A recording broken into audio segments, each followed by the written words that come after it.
Buenos días a todas nuestras amigas, amigos que nos siguen a través de los 96.5 MHz de la frecuencia modulada estéreo de RTP. RTP 96.5 en las provincias de Santa Elena y Guayas, 98.7 en la provincia de El Oro.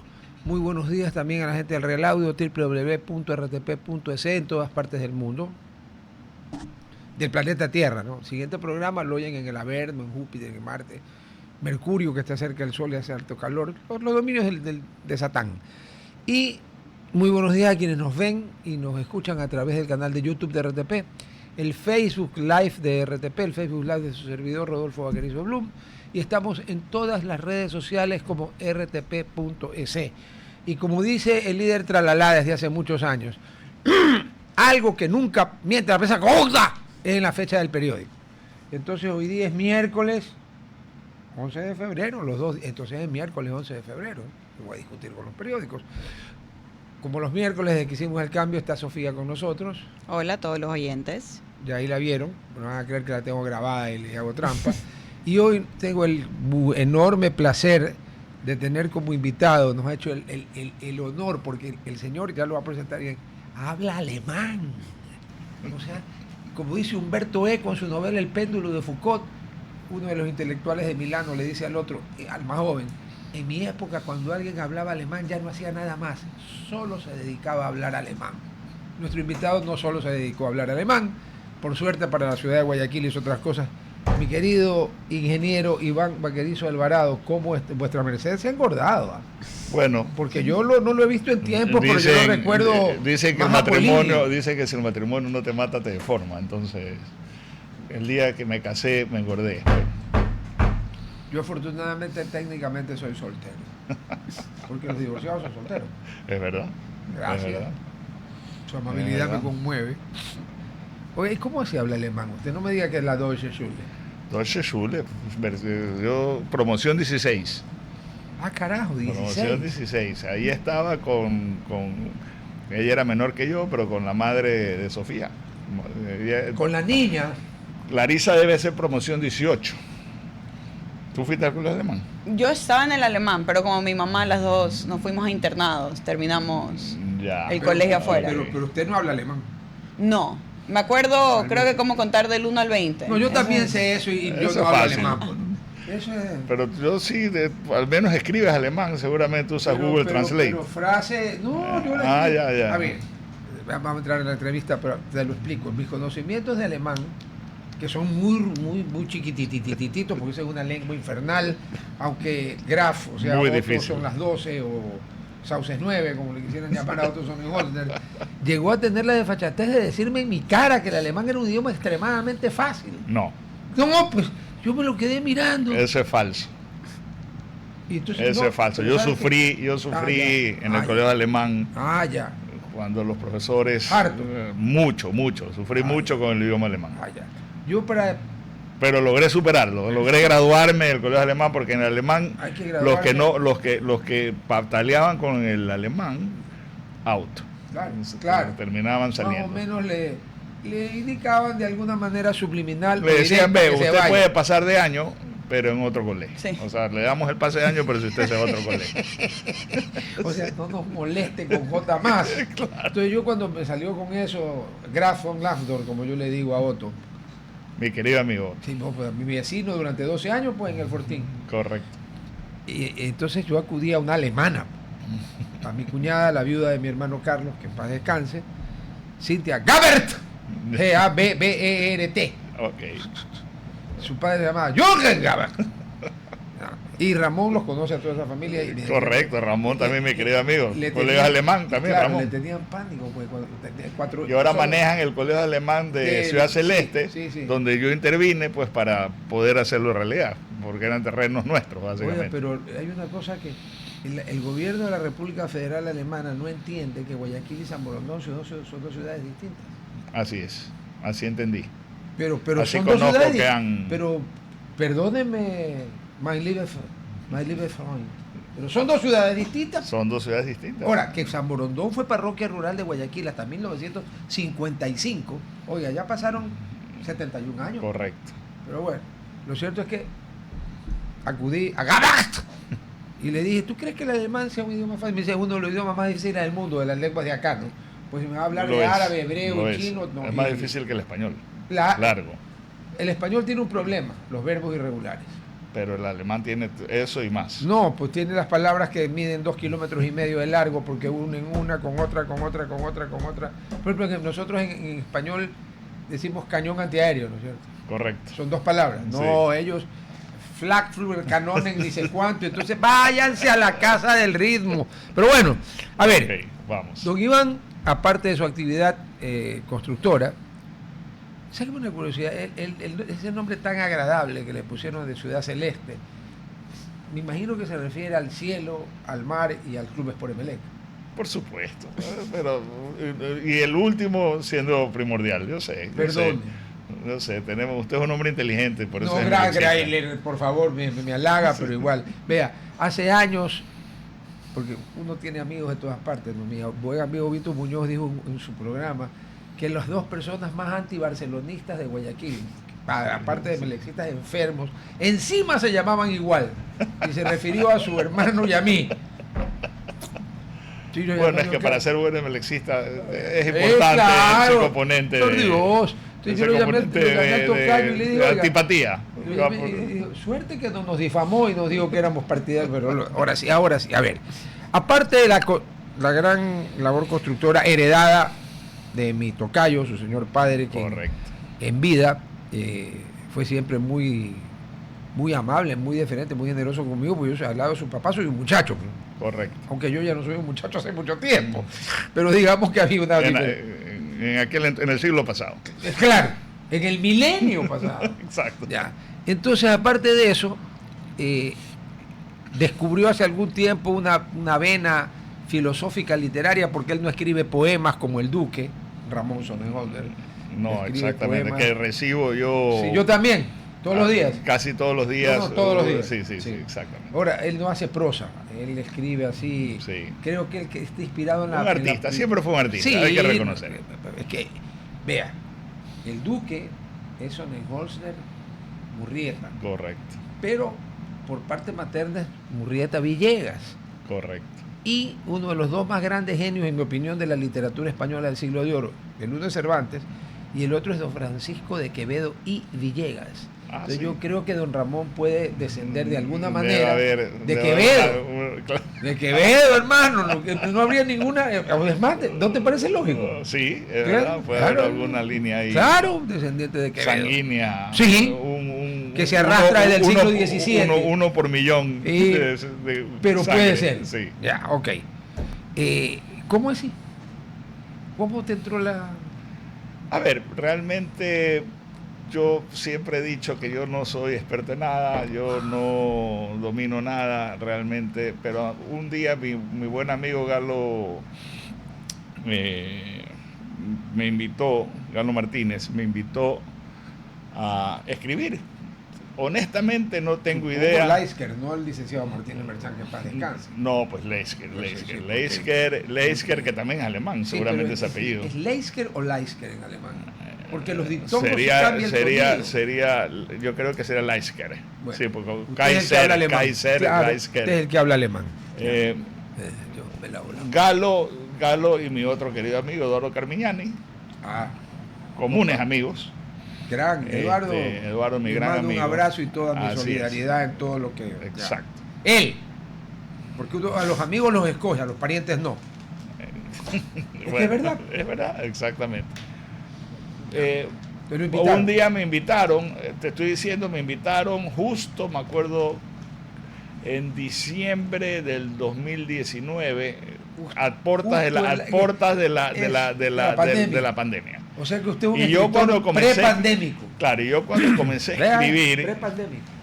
Ella también escribe. Cuando yo comencé a escribir, yo me declaro liberal clásico en mi manera de pensar y mi manera de ver la vida. Definamos liberal clásico porque hay varias alternativas. A ver, en Estados Unidos... Es que eso voy. Usted no sería liberal en Estados Unidos. No, pues en Estados Unidos los liberales, liberals, en el fondo son los progres, sí, son escoria. Los progresistas. Son escoria. Los liberales clásicos en Estados Unidos se los conoce como libertarians. Correcto. Como libertarios. Aunque no son tan libertarios como Javier Gerardo Milei. Pero bueno, sí, ese está un poco pasado de huevo. A ver, hay, como todo en la vida, hay diferentes grados hay anarcos capitalistas, claro, sí, claro, o anarquistas absolutos, sí, claro, hasta gente más moderada que cree cierta intervención estatal. Yo me considero un liberal clásico de la línea de Hayek y de políticamente Friedman, de la línea del Partido Liberal Radical Ecuatoriano, del general Alfaro y los que lo siguen. Bueno, yo te soy sincero, como yo no había ni nacido y cuando ya había muerto Alfaro. Yo tampoco, pues. Yo lo sé, pero en honor a la verdad, yo desconozco qué tan liberal él fue. Sé que hizo reformas liberales importantes, pero yo no lo puedo definir a él porque no lo conozco, soy sincero. Claro. Pero hay un dicho que dice que las obras hablan por... Es más, la invitada anterior, que es la señora que tiene el problema con la judicatura, con la inhabilidad, que sí estaba, pero que no estaba, yo ya ahorita no entro en eso, ella dijo que los hechos hablan, y bueno, los hechos no hablan, ¿no? Porque imagínate, pero yo entiendo la figura literaria que hizo. Correcto. Y el general Alfaro y quienes vinieron después de él, porque el Partido Liberal gobernó hasta 1925. Correcto. El golpe de Estado, el cuartelazo de los militares quiteños, llamado Revolución Juliana, que de revolución no tiene nada. Bueno, entonces ahí vino el matrimonio civil, el divorcio, vino por un antepasado común, la abolición de la prisión por deudas, la abolición de la mita y el concertaje, que era una esclavitud terrible, disfrazada. Claro, así es. Por eso es que en el Congreso, verá, el Congreso, el frontispicio, todo lo hizo Guayasamín, quien era rojo. Correcto. Ya, entonces hay dos columnas. Aquí al lado acá están, al lado derecho están viéndolo de frente, nombres indígenas. Si lo y vemos, al lado de acá claro, está Vaquerizo Moreno. Si lo vemos, él abolió la mita. Claro, yo lo que te quiero decir, si es que lo vemos como las reformas ante un Ecuador conservador que existía, de una línea, digamos, hasta religiosa, efectivamente hizo reformas liberales importantes. Ahora bien, ¿qué es el liberalismo? Es creer en el individuo, creer poco en la acción estatal, creer que es el hombre y el individuo el que debe ser dueño de sus propios, digamos, de su propia vida y no ser, digamos, es lo contrario al colectivismo. El colectivismo no es sino... fascismo. Es que el fascismo, el comunismo, el socialismo y el nazismo, decía Ayn Rand, son exactamente colectivismo. O sea, todos son una misma versión del colectivismo. El colectivismo es cuando se antepone el colectivo al individuo. Oiga, pero Ayn Rand, que es brillantísima, así es, objetivista, le faltó un toque. Don Benito Mussolini, el inventor del fascismo, no era fascista, era socialista radical. Correcto. Bueno, de la Segunda Internacional. Y cuando se abre, se desencanta y se abre, Vladimir Ilich Ulyanov, o sea, Lenin, no Lenín Moreno, dijo: no hemos tenido ni siquiera el valor de reconocer que hemos perdido al mejor de nosotros, refiriéndose a Mussolini. Correcto. La doctrina fascista es todo en el Estado. Por eso es gracioso que el progresismo, claro, exactamente, el progresismo diga, es un fascista, es un facho. A ver, cuando los fachos, cuando ellos fueron colectivistas, ergo socialistas, exactamente. Perdón, ¿y cómo se llamaba el partido que el vulgo conoce como nazi? No, señor. NSDAP, Nacional Socialist Deutsche Partei. Así es. El Partido Nacional Socialista Partei, alemán. Exactamente. Nacional Socialista Obrero Alemán. Exactamente. Entonces, ¿quiénes son los fascistas? Entonces, cuando le dicen fascista a Trump, yo digo, Dios mío, estos imbéciles no saben lo que es el fascismo. Cuando dicen fascista a Milei. Así es. Ya, pues, absurdo. Es absurdo, pues. Exacto. Pero bueno, pero como estamos monologando y Sofía está aquí ya, que entre al ruedo, que ustedes, aparte de que compone el programa, porque solo con mi cara, hermano, ya la gente... caras. No, pero tú vienes, tu primera vez que vienes, yo estoy aquí todos los días, con mi cara hasta que a veces se tapa los ojos. Entre al ruedo, señora. Pero ahorita que los estoy escuchando... liberales y ustedes, perdón, estudió en los Estados Blue, En Connecticut y en Rhode Island, ¿me equivoco? Sí. ¿En cuáles fueron entonces? No, fue en Connecticut y Rhode Island. Entonces no me equivoco, ¿por No. qué me dice que Bueno, se yo me estudié en Massachusetts College, Dios Pero- mío, en Boston. en Boston. Pero tuvo que haber andado con una mano atrás y una adelante, porque esa ciudad es Sodoma y Gomorra. No. O así como San digas Francisco, eso. dice. No, y es, en verdad, Boston, o sea, yo venía de Nueva York y ya es comenzamos precioso. a hablar de los paradigmas, de la polarización. El mundo se ha polarizado. Ya podemos después Pero tú entrar me a hablar de la decías, geopolítica. ok. ¿Qué es la geopolítica? ¿Por qué sirve? De hecho, tú me llamaste un poco porque tuviste la bondad de leer uno de Yo leo todos sus artículos. y bueno. Y todos los de ella. Y todo, pues yo me leo todo el periódico, menos los judiciales. Correcto. Entonces, se encasilla, ¿no? Entonces se habla de los estados, los blue state, los red state, entonces ahora resulta pues que Massachusetts es un estado woke. A ver, y de nuevo, a mí no me gusta primero, digamos, encasillar a las personas o a una sociedad o a una ciudad. Me parece de nuevo un colectivismo inaceptable, en mi opinión. O sea, creo que los Estados Unidos se ha polarizado. O sea, hoy existe el MAGA Party, porque ya el partido republicano que tú y yo conocimos desapareció, que era un partido conservador, Claro. un partido conservador de la época de Reagan, de los Bush. Era el conservadurismo es liberal en lo económico, pero conservador, valga la redundancia, en lo social. Los demócratas siempre fueron liberal en lo social y conservadores, por decir, en lo económico, ¿no? Suave, pero hoy se han radicalizado, sí, ¿no? Y eso es parte de la discusión geopolítica del mundo como es. Acaba de decirlo, es que el mundo es como es, no como a uno le gustaría que sea. Eso decía Isaiah Berlin. Decía, sí, el error es buscar una utopía. Y eso, y eso es un principio liberal también. Es un Thomas principio More, liberal a también. que le cortaron la cabeza por oponerse al divorcio del rey y la creación de la iglesia anglicana, escribió el libro de él, su máxima obra se llama Utopía. Y cuando Erasmo de Rotterdam, otro genio de esa época, escribió El elogio de la locura, se lo dedicó a Thomas More. O sea, usted está hablando ya de cosas heavy.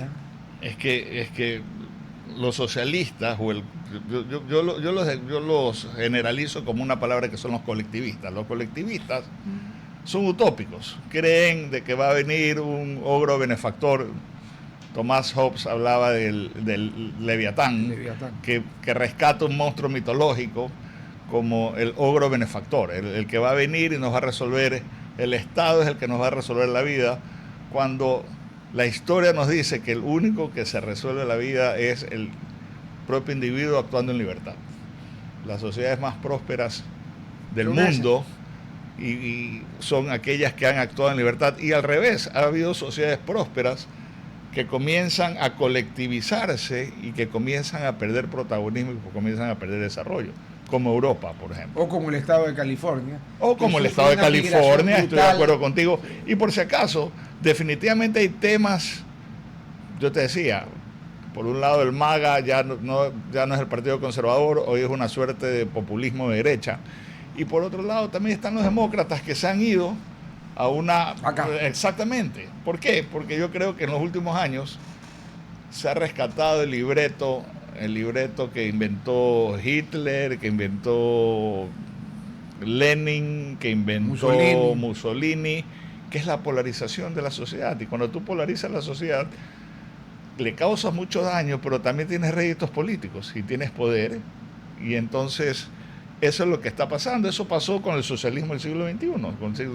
Aquí vinieron y polarizaron. Entonces tienes los chivos expiatorios, que son los oligarcas, el pelucón. Como los poderes fácticos. Exactamente, la prensa. Pero también existe, o podemos decir que existe eso por una falta de comunidad. O sea, mucha inseguridad, o hay estudios que muestran que la inseguridad se puede reducir una vez que la misma comunidad se involucre en lo que está pasando. O sea, un poco el surveillance watch, pero no el ser tu propio policía, pero mencionan hasta esto un poco chistoso, pero es como que dicen la vieja chismosa del barrio, es necesaria. ¿Por qué? Porque ella sabe todo lo que está pasando. Pero, punto de orden, como dirían en la asamblea. ¿Se acuerda de doña Luisa González?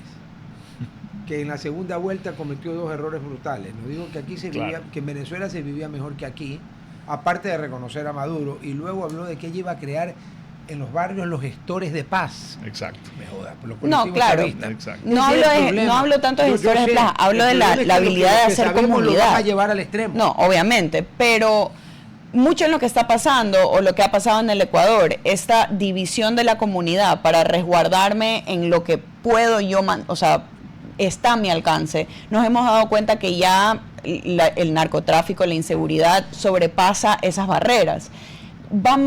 Lo que quiero decir es, este problema de inseguridad va más allá de solo el narcotráfico y viene más a una visión de no vernos como una comunidad, de en realidad el ecuatoriano estar dividido y no querer hacer lo que está bien para todos y no solo bien para mí mismo. Bueno, y te añado, tiene algo que ver con la geopolítica, porque a veces claro, yo creo que sí. A ver, vamos. En la radio vamos a corte, luego lo sintetizamos, seguimos aquí en los medios. Dale. ¿Vamos a corte ahorita? No, soy en la radio. Un poco para contestarle a Sofía, hubo un argentino, ya falleció, Mariano Grondona, claro, gran periodista argentino, filósofo. Él sostenía que la gente prefería la dictadura a la anarquía.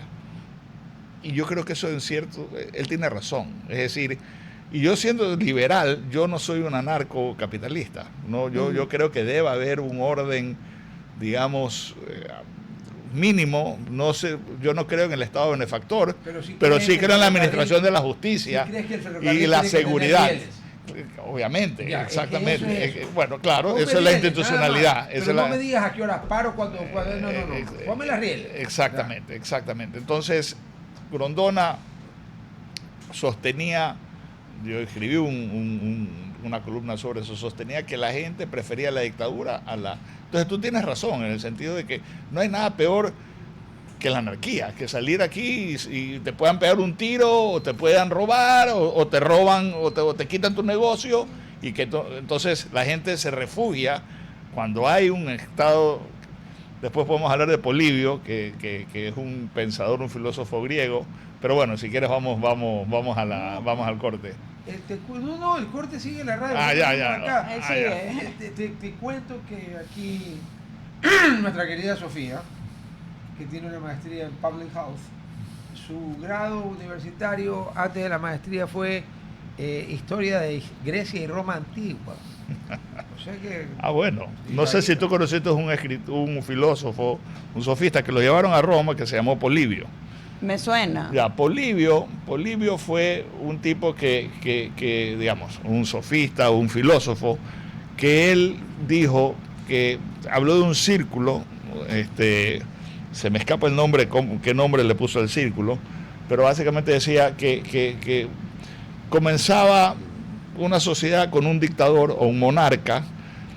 Con el tiempo ese monarca se iba corrompiendo, entonces venía una oligarquía o un grupo colegiado de alguna manera y llegaba a sustituirlo. Una vez que esta oligarquía entraba en el poder, con el tiempo igual terminaba corrompiéndose y venía el pueblo y los derrocaban a estos oligarcas. Y luego el pueblo, con la anarquía que se creaba, porque venía de nuevo un dictador. Entonces él decía, este es un círculo vicioso, sí, que la única manera de romperlo es teniendo un gobierno que tenga una representación de los tres grupos, por decirlo de alguna manera. Entonces hablaba de un monarca, de un senado y de una cámara de comunes.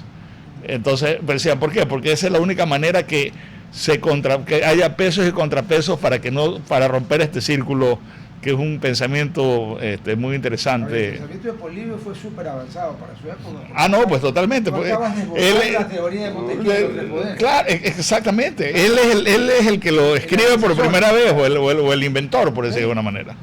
No exactamente, el otro lo desarrolló. Obviamente. Todo.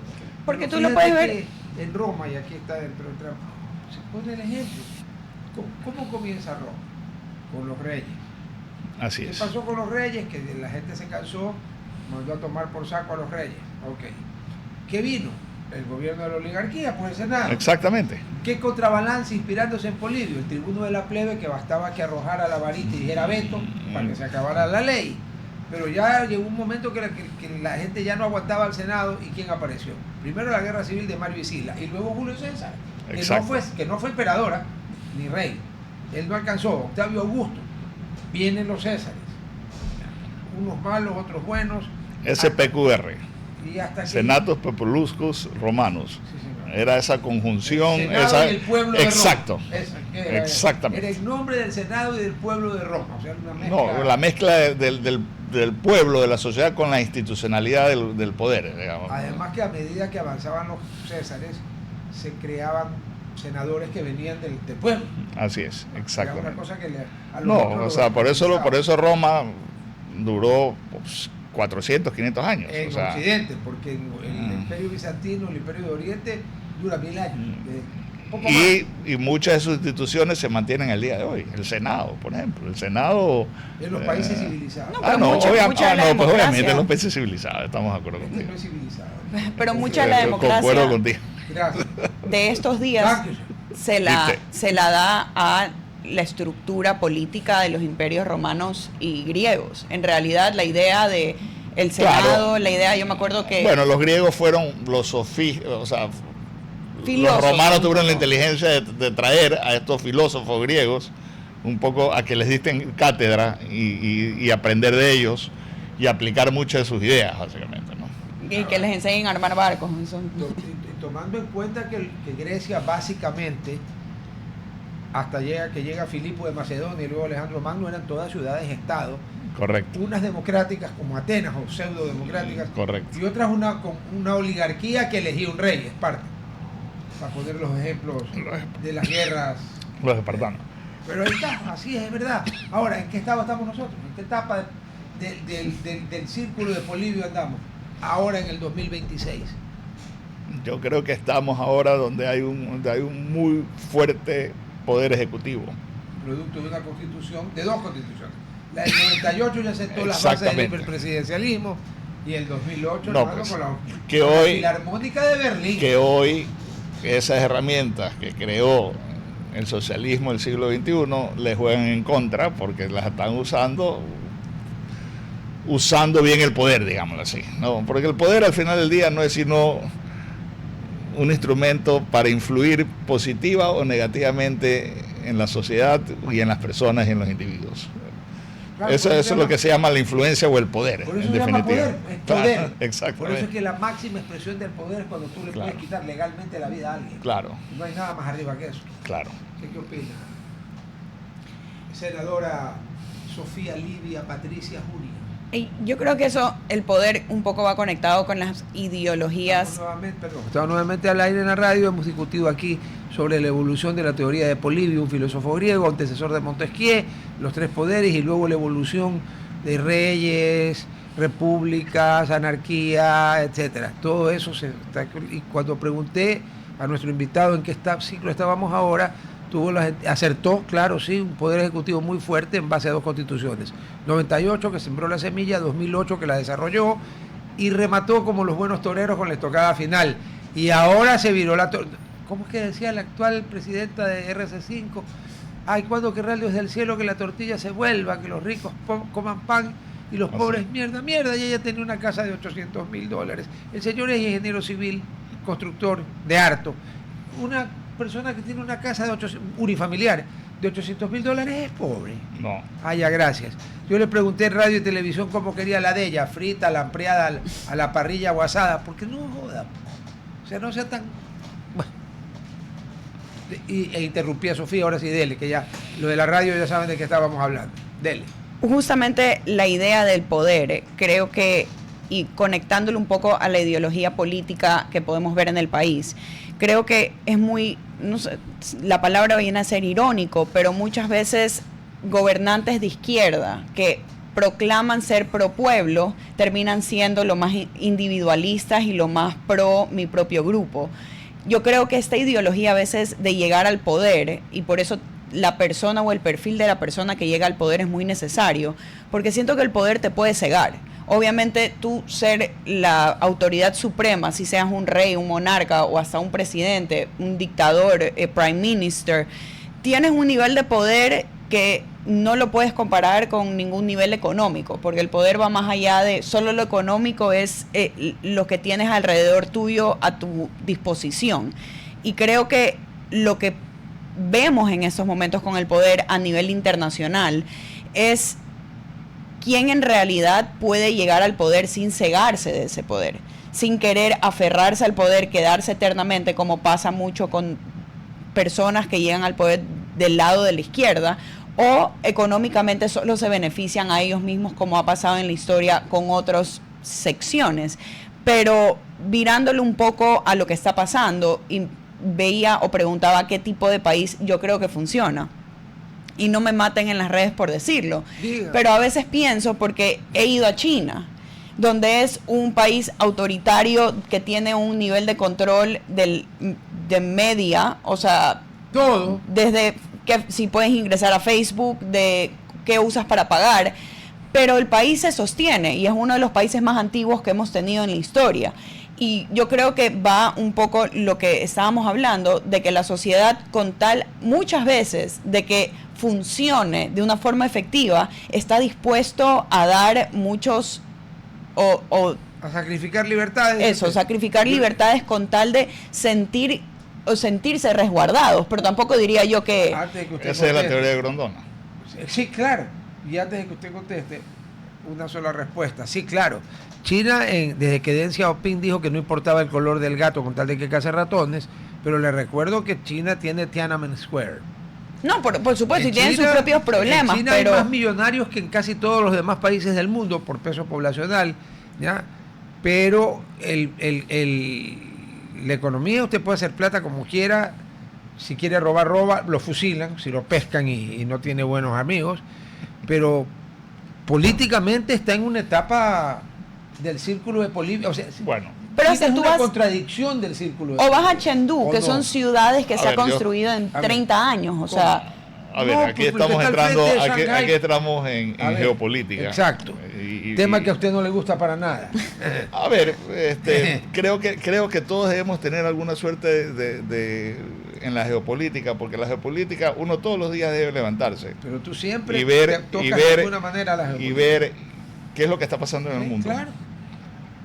Cómo me puede afectar y qué puedo hacer yo al respecto para aprovecharme de lo que está pasando o para que me golpee lo menos posible, ¿ya? Para cubrirme. Ya. Y yo escribía en una de mis últimas columnas, básicamente, que es la del mundo. ¿Cuánto te toca? Este sábado me toca de nuevo.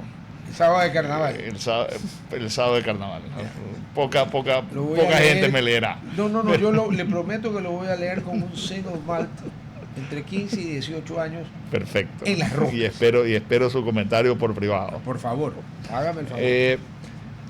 Y básicamente yo decía de que hay, digamos, en este momento el mundo está en metamorfosis, es decir, y no va a regresar, es mi opinión. ¿A dónde no va a regresar? No va a regresar. Todo el mundo tiene la utopía de decir, un poco lo que está diciendo Sofía, no, es que debemos buscar a un gobernante que actúe más en función no de su grupo, sino de la sociedad. Y lo cierto, pues ya tuvimos uno. Pero lo cierto es que el mundo hoy, primero hay, en mi opinión, hay el conflicto de dos superpotencias, que son las dos únicas superpotencias del mundo, que son China y son los Estados Unidos. Primer concepto. Hay medias potencias, algunas con algo de relevancia, por ejemplo, está Rusia, que lo que tiene es un gran poder militar. Está Europa, que es una media potencia que puede pasar de tener algo de influencia a ser absolutamente irrelevante, porque en mi opinión Europa, desde que yo amo Europa, o sea, me encanta, estudié colegio alemán, es decir, por si acaso me gusta mucho Europa, pero yo creo que ellos están desde el punto de vista geopolítico 10 años atrasados. Sí. ¿Por qué? Porque ellos todavía creen que estamos en un mundo globalizado. Y ese es el otro concepto, que la globalización se terminó. La está matando Trump, es decir, y regresamos a los ejes a las áreas de influencia. Por ejemplo, Trump ya dijo claramente, América es mía. Doctrina Monroe, exactamente. Siglo XIX, no es nueva, no inventó nada. No es nueva, y dicen, pero aquí no va a pasar, aquí no me van a hacer, por hablar un argot popular chabacano, no me van a hacer relajo en mi barrio. No.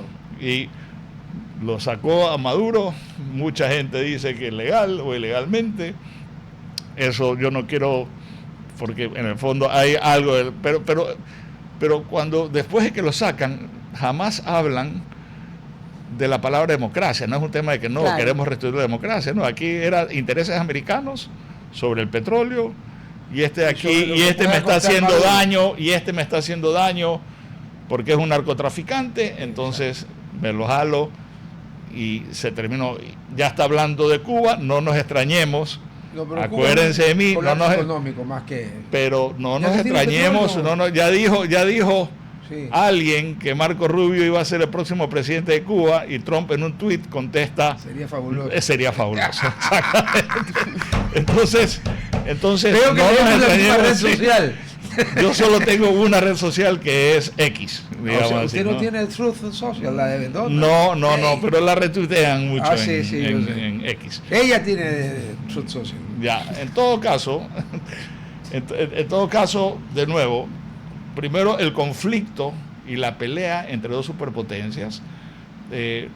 Segundo, la desglobalización. Económica. Carlos Rucauf, que fue canciller y vicepresidente de Carlos Saúl Menem, a quien tuve el gusto y el honor enorme de conocer, y que haya tenido una deferencia increíble, como me invitó a la Argentina, siendo presidente. Rucauf define a Rusia como una estación de servicio con armas nucleares. Exacto. Yo había escuchado esa definición. Estamos cortos en la radio, ya luego les condensamos. Dale. En todo caso. Y la India, perdón, ¿en dónde la pones? La India es una potencia, pero al lado de la China es mucho menor. Claro. Muchísimo menor. Pero muchísimo menor. Claro, porque más que mano en producción tiene, pero no en términos de PIB. Sí, o sea, tiene una gran potencialidad. La India está creciendo. La India está creciendo. Es el país, creo, que más está creciendo en el mundo este año. 7 y pico % de crecimiento del PIB. Sí. Nosotros estamos en el middle pack, por decirlo, el Ecuador. No, de verdad. Tenemos un crecimiento estimado de 2%. O sea que no somos ni ingleses ni shih no, pero por ejemplo Suiza, Europa está creciendo o decreciendo. O sea, está. Claro. Por eso digo, ellos, los europeos, yo por si acaso tengo pasaporte italiano por mi esposa. O sea, no por sangre, porque yo siempre te he dicho, yo tengo sangre ecuatoriana y sangre libanesa. Claro. ¿Ya? Yo te he dicho que soy un humilde constructor provinciano. Yo mismo me desmayo de su humildad. O sea, y por la vía agnaticia, como diría en el derecho romano que estudió la señora, tiene ahora sangre. Bueno, tengo pasaporte, entonces a lo que me refiero es que yo Europa la quiero. Mi esposa, su ascendencia es de la Liguria. De una zona, la gran mayoría de la migración italiana salió de. No saben, Genoa o Génova, que es de la Liguria. Exactamente. Ella viene, sus ancestros vienen de Sori, un pequeño pueblo. Se come del carajo. No, se come el pesto. Italia, el pesto. O sea, para comer mal en Italia hay que hacer un curso. Usted para en un pueblo, en medio de carretera, ni siquiera tiene el letrero y todo, entra a comer y dice no puede ser. Y le dan un vino de la casa en garrafas y usted dice, carajo, bien, tremendo vino. La envidia que yo tengo de eso, usted no tiene idea. Bueno, entonces hablamos de la superpotencia, ahora de los ejes de influencia. Los ejes de influencia, Estados Unidos, América, sí. Rusia, olvidémonos de Ucrania, olvidémonos de Letonia. Eso Rusia jamás va a abandonar eso. Es decir, Ucrania está entregada ya. En mi opinión, Ucrania está entregada, los europeos que tienen ojos en la nuca en la geopolítica. ¿En la nuca o en otra parte? En la geopolítica no entienden de que eso no es interés americano. Es ruso. Y en el fondo hay un pacto de yo no me meto en tu barrio y tú no te metes en mi barrio. Y también hay un pacto con Xi Jinping. China, por ejemplo, con Taiwán. Ese es un problema. Igual. Pero ahí hay un son las problemota. esferas Claro. estratégicas de la zona. Regresamos de nuevo y Europa está en ese. Europa viene Trump y le dice: tú tienes que armarte porque yo ya estoy cansado de protegerte toda la vida. Pero espérate, claro. Entonces España, por ejemplo, invierte el 1% de su PIB en armamento. Sí, pues ya se va Europa, en términos 2, están diciendo tienes que armarte 4. Alemania. Ahora, ¿quién le vende las armas Estados a Europa? Unidos. Estados Unidos. Entonces, yo creo que desde el punto de vista económico, Estados Unidos y China van a salir muy fortalecidos en esta nueva geopolítica. Muy fortalecidos. El dinero está yendo allá. Hoy leía de que no te un vayas profesor de Wharton, Singapur, un profesor de Wharton decía que no hay burbujas inmobiliarias. Oye, 30 aviones F-35 acaba de comprar Singapur, que es una cosita de este porte, a Estados Unidos. Y más que todo, no ves un conflicto directo, no es que Trump está atacando directamente a China. O sea, sí lo hemos visto con los aranceles, pero es muy leve comparado con lo que puede ser con los aliados. O sea, las economías se están metiendo. China hoy está exportando mucho más. Las exportaciones a Estados Unidos han caído dramáticamente y está exportando al resto del mundo un poco para tratar de no perder su mercado. Pero los mercados americanos, chinos, son autosustentables per se. Son billones, bueno, en Estados Unidos no, pero China billones de personas. Estados Unidos igual tiene una economía donde de alguna manera se sustenta primero por la gran inversión del mundo. Es decir, el más, que no se toma mal lo que voy a decir, pero el más grande paraíso fiscal que existe en el mundo se llama los Estados Unidos. ¿Por qué? Porque va todo el mundo a hacer las inversiones y son tax free. Sí, claro. Y tú puedes hacer inversiones y por eso las inversiones fluyen al mercado americano y por eso es que la economía está bollante y va a seguir bollante. Ahora, ya también en esta nueva geopolítica, ellos han decidido que por las buenas o por las malas van a imponer lo que ellos consideran que es beneficio para los Estados Unidos. No es una visión global con la que soñamos o pensamos que el mundo iba en los 90 o comienzos del siglo, donde era una globalización, donde había un libre mercado, donde todos íbamos a ser ciudadanos del mundo. Eso desapareció. A ver, pero eso no es nuevo. El antecedente, a ver, primero, ¿por qué se formaron 7 o 5 coaliciones para frenar a Napoleón? Por las áreas de intereses. Vámonos luego a la Primera Guerra Mundial. Antes de la Primera Guerra Mundial, el Imperio Británico era el top, ¿no es cierto? Y se aceptaba que militarmente en el continente, porque acuérdense que los ingleses siempre le han llamado a Europa el continente, los continentales, o sea, claro, por encima del hombro, especialmente cuando era Rule Britannia. Pero la potencia hegemónica militar de Europa era Prusia, correcto, lo que luego es Alemania, ¿no es cierto? Correcto. Ahí se multiplicó, habían las hegemonías. Estados Unidos ya había dictado la doctrina Monroe y Japón primero derrota a China y luego derrota a Rusia en la guerra de 1904-1905 y Japón en la Segunda Guerra Mundial crea la gran esfera de coprosperidad del Asia sudoriental. Claro. Era su esfera de influencia. Obvio, Manchuria. Entonces siempre hay. Se tomaron Manchuria, pusieron a Puyi. Sí, a Puyi. Era un pendejo. Claro, sí, pues, un ahora, títere. La pregunta es, sí, yo estoy seguro que el silencio, como el tango de Gardel, ya todo está en calma, el músculo duerme, la misión descansa. Ni Rusia ni China movieron un dedo por su aliado de toda la vida, Chávez y Maduro. Chávez ya estaba muerto. ¿Usted lo ha visto a Rusia o a China decir algo del bloqueo que le ha puesto ahorita, así que con cojones, Estados Unidos a Cuba? No. Ahora, mi pregunta es, yo sé que porque Ucrania... No áreas de influencia. Sí, que Ucrania... Definidas. A ver, Putin tiene razón en una parte. Crimea nunca fue de Ucrania, Crimea fue rusa. Los zares rusos se lo quitaron a los tártaros o a los turcos, pero se lo quitaron a alguien. Y no hace mucho, siglo XIX o XVIII, ya. Ahí tiene razón, eso era ruso, siempre fue ruso. Khrushchev, como en la Unión Soviética va a lo mismo que Crimea sea de Ucrania que sea de Leningrado, porque era la misma área, lo adscribió administrativamente Ucrania, pero eso no era nunca fue ucraniano. Donde no tiene razón Putin es en el Donbass. Yo lo sé. Es lo que quiere, pero es lo que quiere. Pero eso es, al final del día eso es irrelevante. Sí, pero por eso. Entonces yo creo que Ucrania va a tener... O sea, ¿quién va a defender a los ucranianos? Va a tener que entregar el Donbass. O sea, el Chapulín Colorado no se va a aparecer. No hay Chapulín Colorado, pues se murió Roberto Gómez Bolaños. O sea, va a tener que entregar el Donbass, ¿correcto? Entonces, pero no lo dudes. Ya, Rusia... Es más, pero hasta ahí llega. Es más, hay... De nuevo, a mí me gusta seguir estos temas de la política. Hay una probabilidad, o que se está considerando, que Rusia en algún momento decida usar inclusive arma nuclear para terminar el conflicto. Es decir, que lo que iba a durar 2 semanas lleva 4 años. Exactamente. Entonces casi que es... Le tiro un bombazo quizás como diciendo, ¿sabes qué? Y se acabó. Sí. Las armas nucleares quizás se acabó. Que son de efecto limitado. Yo digo ahí, digamos que tiran una bomba.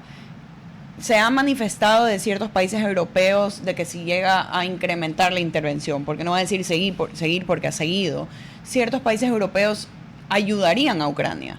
Pero ya le han ayudado con armamento. Sí, pero no digamos un boots on the ground, o sea, ya bomba una Segunda Guerra Mundial, Tercera Guerra Mundial, estoy hablando a esa... Polonia, Finlandia, los países bálticos y unos 2 más. ¿Van a mandar una tropa? Dicen que sí. Polonia tiene razones históricas. Probablemente ellos empiecen a resguardar ellos mismos. O sea, Europa no tiene ni la fuerza económica ni la fuerza militar como para realmente, pero para enfrentar a los rusos.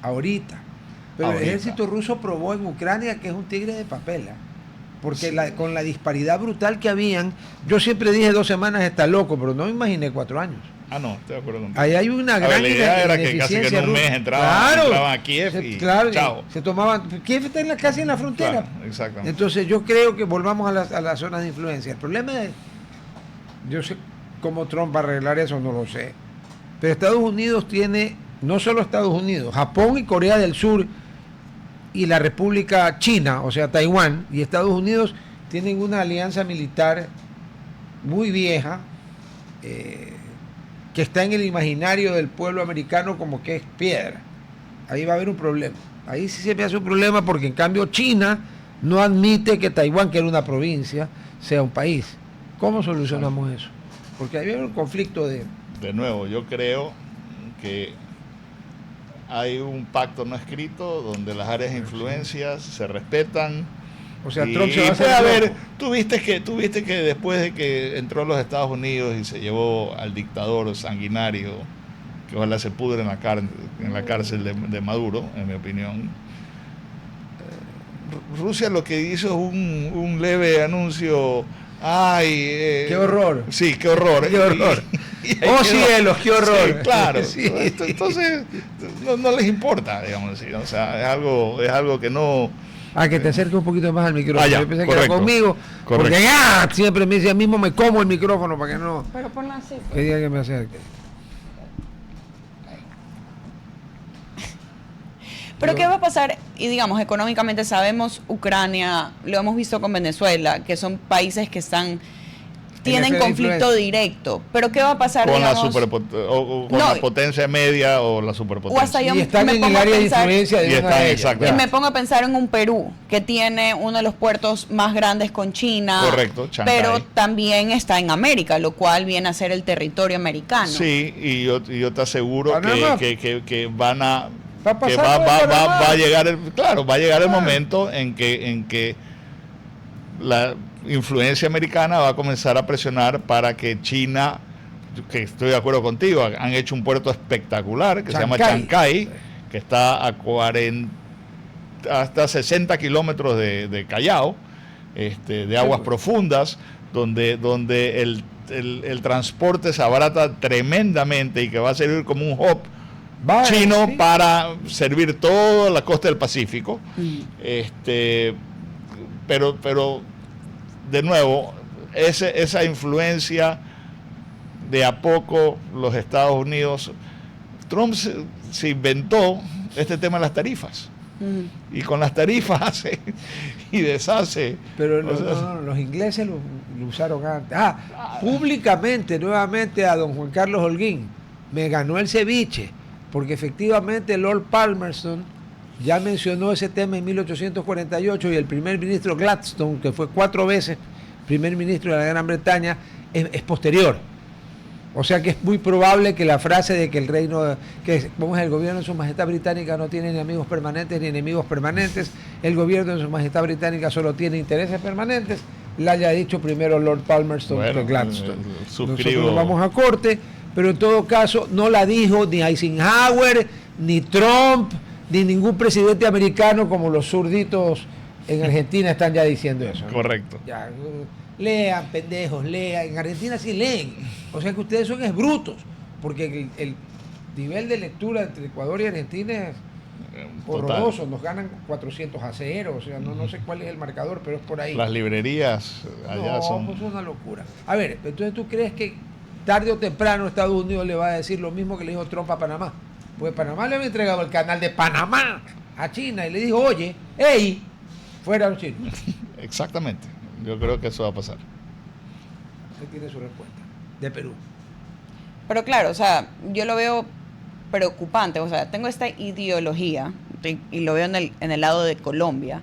Tengo esta ideología, no digo directamente Trump, pero alguien en el gobierno estadounidense habló con el presidente, para mí, Noboa, para crear un poco este conflicto de aranceles o de tensión entre Ecuador y Colombia. ¿Para qué? Cuando Donald Trump pueda hablar con Petro, ya tenga él una llavecita de decir, bueno, necesito, Petro, que tú hagas esto por mí y yo puedo ver si puedo hablar con Daniel Noboa, a ver si puedo apaciguar lo que está pasando. Podemos decir que la tensión de poder se puede tornar un poco también diplomática, o ya lo estamos viendo o no lo estamos viendo. En realidad esto es solo un conflicto más de intereses de Trump, decir, como en Panamá, yo quiero el puerto, quiero el puente, no es tanto de conflicto diplomático. Es que yo no creo que ya esto es un tema de diplomacia, ya es un tema de intereses, es un tema de ejercer el poder. Esa teoría que tú dices podría ser, no lo sé, no lo sabremos, pero sí va. No lo he escuchado en ningún lado. Pero sí va, pero sí podría ir alineado en un poco en ese juego de intereses que el gobierno americano. A ver, y de nuevo, yo insisto, que es el mundo, que es un nuevo orden. Yo hablaba inclusive de un nuevo orden que no es tan nuevo, porque exactamente. Al revés, este orden del mundo globalizado desapareció. Fue un experimento. Pero, a ver, ¿por culpa de quién? ¿Cuál fue la máxima institución para el mundo globalizado, la que empezó? Las Naciones Unidas. ¿De qué sirven las Naciones Unidas? Así es verdad. ¿De qué sirven? De nada. Es verdad. Como decía Rucao, las Naciones Unidas, viste, solo sirven cuando se pelean los chiquitos. Cuando se pelean los grandes, uno dice, ve esto. Se acabó. Claro. Y se acabó ahora.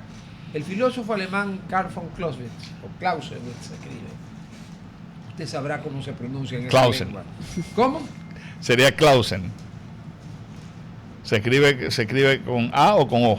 Clausewitz. Clausen. Qué idioma más raro. Pensaría. Qué idioma más raro, maldición. Pero bueno. Yo no soy alemán, por si acaso. No, yo soy criollito. Sí, yo sé, pero habla esa cosa. A ver. Clausewitz dijo que la guerra era la continuación de la diplomacia por otros medios. Pero lo dijo hace muchísimos años, fines del siglo XVIII, principios del siglo XIX. Yo le diría, ¿concordaría usted con que la guerra es la continuación de las tarifas comerciales, los aranceles, los intereses económicos y políticos por otros medios? Pero totalmente. A ver, hay teorías que dicen que el estado natural del hombre no es la paz, que el estado es la beligerancia, es la guerra. Yo creo que hoy el mundo va a una a un nuevo orden o a un orden restablecido donde hay las esferas de influencia y esas esferas de influencia tienen una superpotencia que van a imponer su influencia para bien o para mal, nos guste o no nos guste. Yo te soy sincero, y aquí voy a sonar quizás un poco cínico, más aún siendo yo liberal, pero yo prefiero estar en la influencia americana que estar en la influencia china o en la influencia rusa, básicamente, ¿no? O sea, prefiero estar en la influencia americana porque no creo que nadie nos va a salvar. O sea, no creo que el Ecuador se salva o las sociedades se salvan a sí mismos. No creo que nadie me va a salvar, nos va a salvar a nosotros. Pero al menos, si mañana viniese a este país, que todo es posible, mañana viniese un régimen totalitario, probablemente los Estados Unidos va a, como está cuidando su backyard, como siempre lo han llamado, ejerza cierto tipo de influencia para que eso no suceda. Por ejemplo, le pongo una cosa.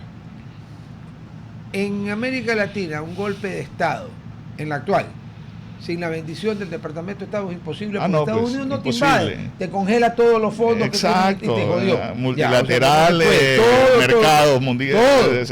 Todo. Ya, ok. Así que los que andan soñando con estupideces vayan despertándose. Ahora,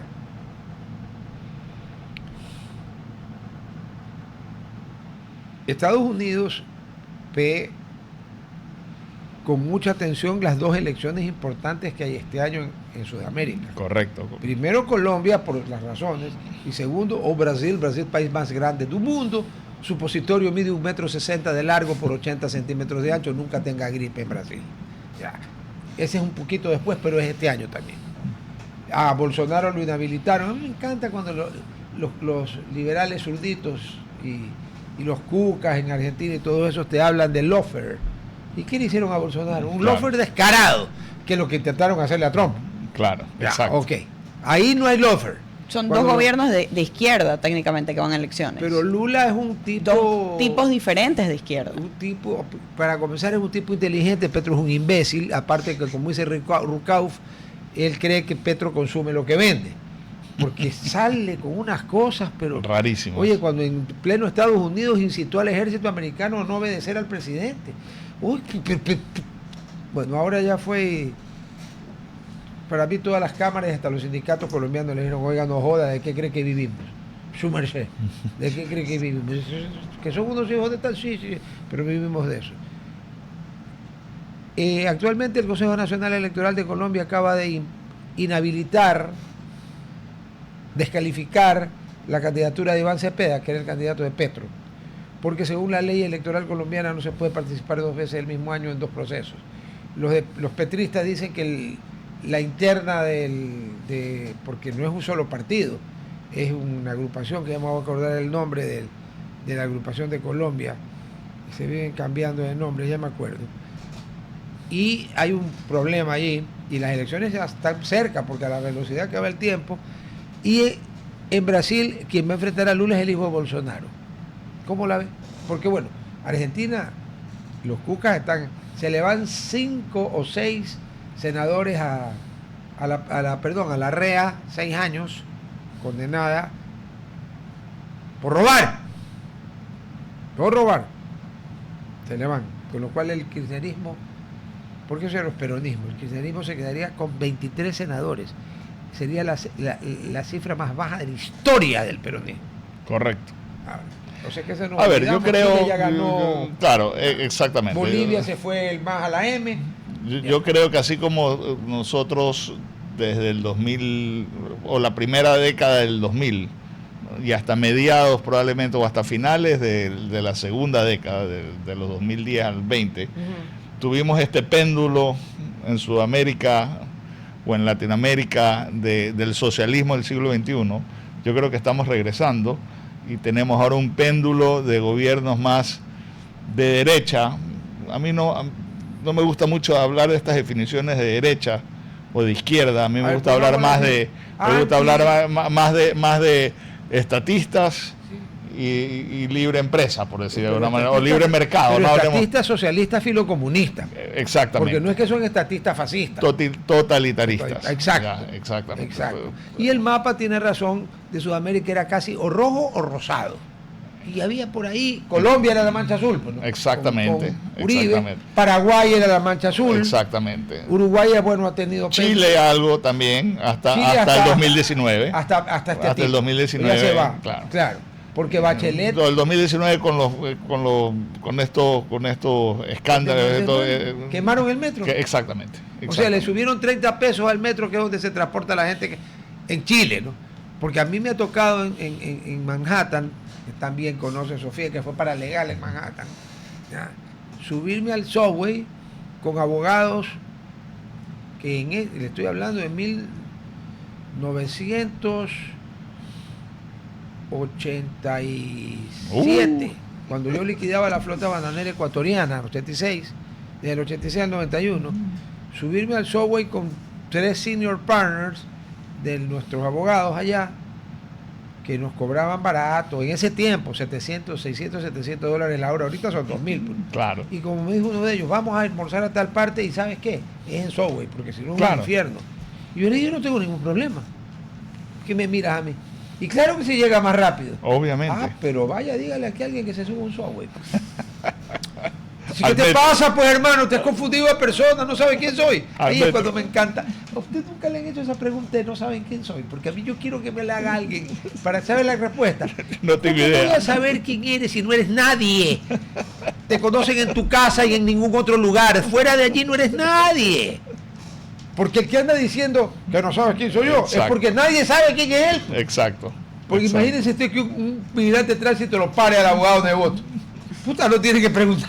Lo ve y le dice, oiga, me confundí, siga. Ya. Sí, pues, ¿no? Para poner un ejemplo claro. Claro. O si estuviera aquí el presidente Correa, que le van a decir, vea, claro. Decidiendo, compañerito. Ya. Sí, eso es que no hay frase más estúpida porque revela la propia insignificancia del que la pronuncia. Total. Que es que no sabes quién soy yo. No, pues, si no eres nadie, ¿cómo voy a saber quién eres tú? Revela una fachada de inseguridad. Total y absoluta. Disfrazada, una coraza. Y su pronóstico para Colombia. Yo creo que gana la derecha. O sea, que el polo democrático creo que se llama. Pero lo de Petro. Y pensaría que en Brasil también, pero... Yo en Brasil tengo mis dudas porque Lula quiere volverse a postular. ¿Se puede volver a postular? No estoy seguro. Ahí hay un problema con la Corte Suprema brasileña. Acuérdese que Lula estaba preso porque había cogido cositas de Odebrecht. Fabuloso el señor Odebrecht padre. Cuando lo acusaron de haber corrompido a los políticos, dijo un momento, un portugués que yo no hablo. ¿No? Dijo un momento, señor juez. Yo no he corrompido a nadie porque todos estos señores ya eran corruptos cuando yo los conocí. Lo cual es verdad. Encima es verdad, no mintió. Claro. Ya. Entonces, a Lula lo sacaron por un tecnicismo, porque si no el señor seguía preso. Entonces ya yo tengo mis reservas. Oiga, después de todo, en honor a la localidad extremeña de Cabeza del Buey, España un ratito. Zapatero está que se orina en los pantalones, porque ya en febrerito, ahorita, le toca la audiencia de sentencia al Pollo Carvajal, que en octubre la Fiscalía pidió que le difieran a febrero porque el Pollo Carvajal había entregado tal cantidad de microfilmes que no tenían forma de verlos en un mes ni en 2 meses. El Pollo Carvajal era uno de los que manejaba toda la plata de la corrupción. Un montesino, No, pero económico más bien. Ok. Y la señora Rodríguez metió preso a Alex Zapp. Y ahí sí, correcto. Pedro Sánchez, el que está con diarrea también ahora. Correcto. Ya. Bueno. En este domingo fueron las elecciones autonómicas en Aragón. El PSOE perdió 5 escaños, el PP que gobernaba perdió 2 y Vox pasó de 7 a 14, duplicó. La polarización. Unas semanas antes se votó en Extremadura, el mismo cuento. El PP perdió un poquito, el PSOE se fue al carajo, Vox subió. Claro que el PP sigue siendo el mayoritario. El 2 de marzo es Castilla-La Mancha. Las encuestas pronostican lo mismo. Pero Sánchez no está obligado a llamar elecciones hasta el 2027, porque el periodo 23-27. pero parece que al interior del Partido Socialista dicen, oiga, mientras más tiempo se quede este señor, más nos jodemos. Lo que queda claro, no sé su análisis, de que con estas regionales, en las nacionales le van a meter la de Dios de Cristo, ¿o no? Yo también creería, pero Sánchez ha demostrado de que él hace lo que tenga que hacer con tal de quedarse en el poder. Pero literalmente. Había pactado pues con los nacionalistas, con los independentistas catalanes. Es decir, realmente ha sido vergonzoso. Tiene este escándalo de la esposa, de los tráficos de influencia. Del hermano, porque también está imputado. Exactamente. Trabajaba y vivía en Portugal. O sea, pero el tipo es medio de teflón. Hay que ver hasta cuándo él tiene la capacidad de realmente cohesionar todavía esta mayoría que es un Frankenstein. Terrible. Sí. Una pregunta para ambos dos, Sí. para que Sofía le pregunte, ya nos faltan 5 minutos. Hace unos días hubo un desastre terrible, pero uno fue peor que el otro, del tren del AVE, de la alta velocidad. Correcto. Adivinen, por Dios que le doy un premio al que adivina cuál es ahora la razón, que está diciendo vía el ministro de Transporte del gobierno de Pedro Sánchez por el desastre del AVE que mató a 45 personas. Adivinen. Yo desconozco. Se quedó dormido. Las vías, no. Está claro que un pedazo de vía Sí. Falta de mantenimiento. ¿No? ¿Sabes lo que digo? Que es culpa del cambio climático. Es en serio. No es broma. Dijo que era culpa del cambio climático. Entonces yo no sé si el cambio climático corroe o daña vías de ferrocarril de alta velocidad. Ahí estamos. Por último. Y si así fuera hay que revisarla, hay que mantenerla. Yo tengo una pregunta, ya que consideramos toda la región y hablando de ideologías, perfiles y cómo se está moviendo un poco para la derecha. Bastante. Técnicamente el próximo año tenemos elecciones aquí para alcaldes, seccionales. ¿Qué tan crucial van a ser los partidos políticos ideológicamente en sí, más que las personas o estos perfiles que se están creando en la política? ¿Qué vamos a ver en la política ecuatoriana? ¿Que va a perdurar los ideales que tenga la persona o en realidad vamos a seguir en este círculo de quien escoge el grupo político del momento va a ser la persona electa? O sea, yo pensaría de que el Ecuador también, hablábamos de la polarización, hoy hay una clara polarización entre ADN y la Revolución Ciudadana. Y a ellos les conviene la polarización desde el punto de vista político, porque básicamente el que no le gusta la Revolución Ciudadana vota por ADN como su solución, y viceversa. El que no le gusta ADN se va por la Revolución Ciudadana al voto duro. Entonces tienen un 30%, 30 y pico por ciento, en mi opinión, asegurados.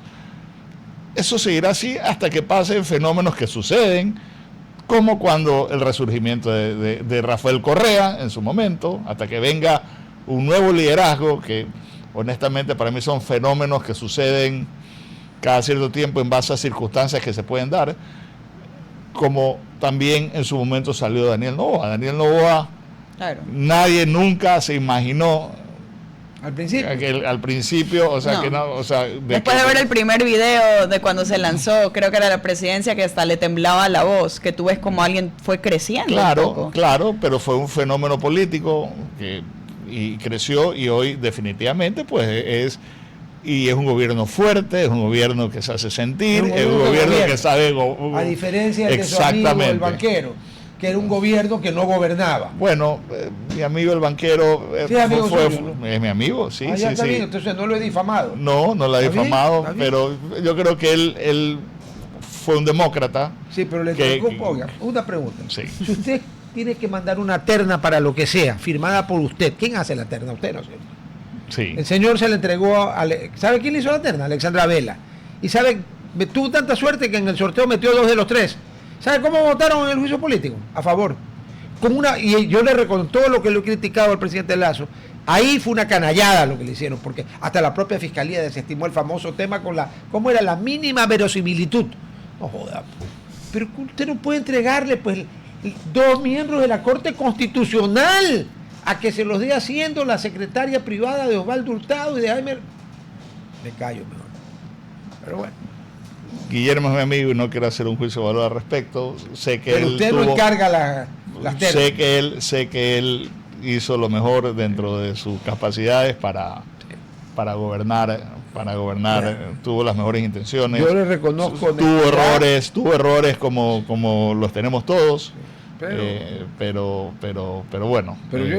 Ahora, lo que sí es evidente es que el presidente Noboa es un presidente que gobierna, y gobierna, digamos, al estilo que hoy funciona, que es un poco ejerciendo el poder. Exacto, o sea, al estilo que las circunstancias demandan. Claro, y la institucionalidad, de alguna manera, si la tiene que medio adaptar a sus intereses, la adapta, ¿no? ¿Cómo ha sido siempre? Yo creo que este puede ser un buen año en lo económico. El crecimiento, es decir, la reestructuración de los bonos fue extraordinaria. Es decir, esta emisión de bonos, regresamos al mercado de bonos después de tantos años. Queríamos vender 3.000, terminamos vendiendo 4.000. Y tuvimos demanda por 18.000. Exactamente. ¡Qué bestialidad! Cuando Ecuador era un paria. Exactamente. Entonces, esto puede ser un buen año en lo económico. Si esto es un buen año en lo económico, yo creo que el próximo año, pues, el gobierno pudiera capitalizar nos pasamos. Uy. Gracias. No, muchísimas gracias. Y ya saben, carnaval ya mismo. Se van a Manaví, el Oro Verde Puerto Viejo, el número 10 de la cadena. Ahí encontrarás confort, diseño vanguardista, una atención espectacular. Y desde julio está abierto el restaurante Monté. Alta cocina inspirada en las raíces de la cocina manavita, que tiene, pues, fama nacional e internacional. Y luego pues está Solira Rooftop, piqueitos, cócteles, una vista panorámica que te enamorará al atardecer. Eso sí, tú eres responsable de con quién vas a ver la vista. El hotel en eso deslinda responsabilidad de ninguna especie. Así que ya sabes, si quieres conocer más, oroverdepuertoviejo.com, y no te olvides, Oro Verde Puerto Viejo, tu nuevo gran destino. Mi querido Iván, Spasiba Tovaric, o ¿qué es más común? Dankeschön o vielen Dank? Yo creo que Dankeschön. Entonces, Dankeschön, mein lieber Herr. Bitte sehr. Nos vemos a mañana jueves. Como el viernes no voy a estar aquí porque no gozo del don de la ubicuidad, mañana damos la gabardina. Va a estar carnaval. Buena. Carnaval, lunes y martes no hay programa, pues, señores, feriado. ¿Usted qué quiere? ¿Reinstaurar los tiempos anteriores al general Urbina, que decretó la emancipación de los esclavos? No, pero los feriados son muy comunes aquí. Sí, pero perdón, carnaval era un feriado que se compensaba. El presidente Correa, en un acto de inteligencia, creo que fue él, dijo no, ahora ya no es, ahora es feriado. Le cuento que Colombia tiene el doble o más de feriados, porque solo en feriados religiosos tienen más feriados que nosotros, para su información personal. Y Colombia creo que le va bastante mejor que a nosotros, ¿no? Recibe miles de millones de inversión extranjera y nosotros recibimos por migajas. Sí. Disfruten su feriado. No hable mal de los feriados. En Estados Unidos también hay bastantes feriados. RTP. Inicio de espacio publicitario.